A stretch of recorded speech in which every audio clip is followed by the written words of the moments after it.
Hi, today we are going to see formation of PDE.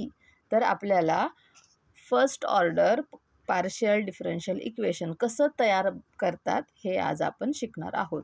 तर आपल्याला given question काय आहे, find the first order PDE where given that z is equal to x plus a into bracket y plus b. तर हे आपल्याला एक equation दिलेलं आहे आणि त्याच्यावरून आपल्याला फर्स्ट ऑर्डर PDE तयार करायचं आहे. तर ह्याचं सोल्युशन काय आहे, तर पहिल्यांदा गिवन इक्वेशन लिहून घेऊयात. z is equal to x plus a आणि another bracket y plus b. This is our equation 1. हे आपलं इक्वेशन 1 आहे. आता काय करायचं, हे जे इक्वेशन 1 आहे तर त्याला डिफरन्शिएट करायचं with respect to x.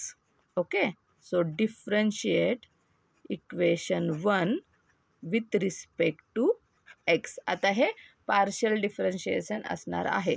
So डॅबा z बाय डॅबा x दॅट्स इक्वल टू, आता ज्या एक्सच्या टर्म असतील त्याच डिफरन्शिएट होणार आहेत.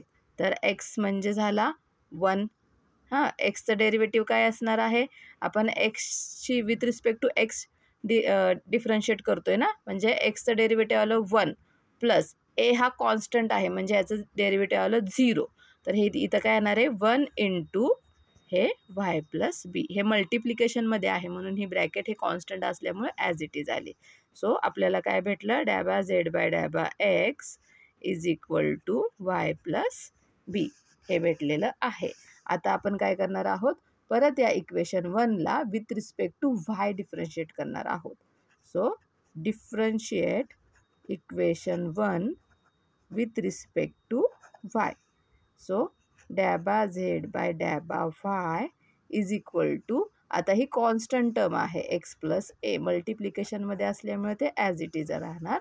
y आहे 1 आणि प्लस बी, बी आहे हा 0, तो इथं असणार आहे 1 आला फक्त. So x plus A डॅबा z by डॅबा y हा आलेला आहे x प्लस ए. आता आपण इथे हा जो डॅबा z बाय डॅबा x आहे ना, तर त्याला आपण p पुट करणार आहोत. ह्याला काय म्हणणार आहोत p आणि ह्याला काय म्हणणार आहोत q, small q.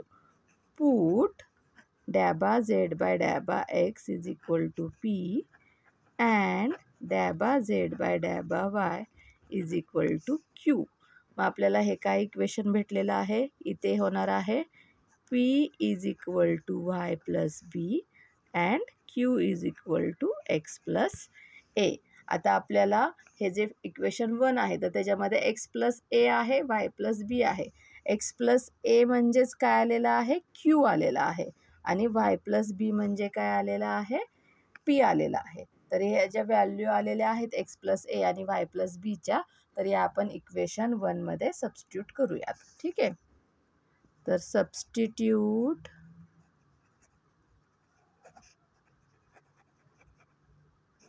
these values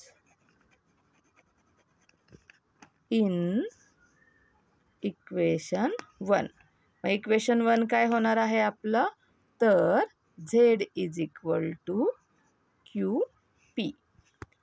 x plus a म्हणजे झाला q, y प्लस बी म्हणजे झाला p, तर q p, z is equal to q p हे आपल्याला भेटलेलं आहे फर्स्ट ऑर्डर PDE. समजलं?